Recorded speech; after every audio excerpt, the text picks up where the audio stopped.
പേയാട് ഇടവക ദിനം ആഘോഷിച്ചു.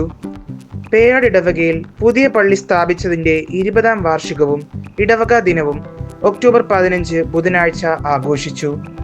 വൈകുന്നേരം 6 മണിക്കുണ്ടായിരുന്ന ദിവ്യബലിയോടെയാണ് വാർഷികാഘോഷങ്ങൾക്ക് തുടക്കമായത്. ലീജൺ ഓഫ് മേരി അംഗങ്ങൾ ജപമാല പ്രാർത്ഥനയ്ക്ക് നേതൃത്വം നൽകി. തിരുവനന്തപുരം അതിരൂപതയിലെ ഫാദർ അബിൻ സ്റ്റാൻലി മുഖ്യ കാർമ്മികനായി. ഇടവക വികാരി ഫാദർ ജസ്റ്റിൻ ഡൊമിനിക് വചനപ്രഘോഷണം നടത്തി. ബൈബിൾ വായന, വിശ്വാസികളുടെ പ്രാർത്ഥന, കാഴ്ചവയ്പ് എന്നിവയിൽ ഇടവക ജനങ്ങൾ സജീവമായി പങ്കുചേർന്നു. ദിവ്യബലി ക്രമീകരണങ്ങൾക്ക് നേതൃത്വം നൽകിയത് ഇടവക കൗൺസിൽ അംഗങ്ങളാണ്.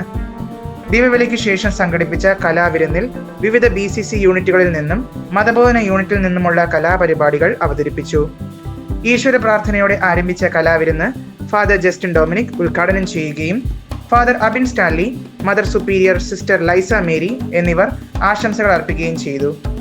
ഇടവക കൗൺസിൽ അംഗങ്ങളുടെയും BCCകളുടെയും നേതൃത്വത്തിൽ ക്രമീകരിച്ച സ്നേഹവിരുന്നിൽ പങ്കുചേർന്നതിനു ശേഷമാണ് ഇടവക വിശ്വാസികൾ ഭവനങ്ങളിലേക്ക് മടങ്ങിയത്.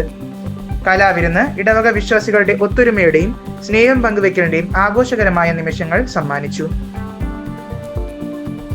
മീഡിയ മിനിസ്ട്രി, പേയാട് ഇടവക. കൂടുതൽ വാർത്തകൾക്കും വീഡിയോകൾക്കുമായി Peyad media ministry YouTube channel subscribe ചെയ്യൂ.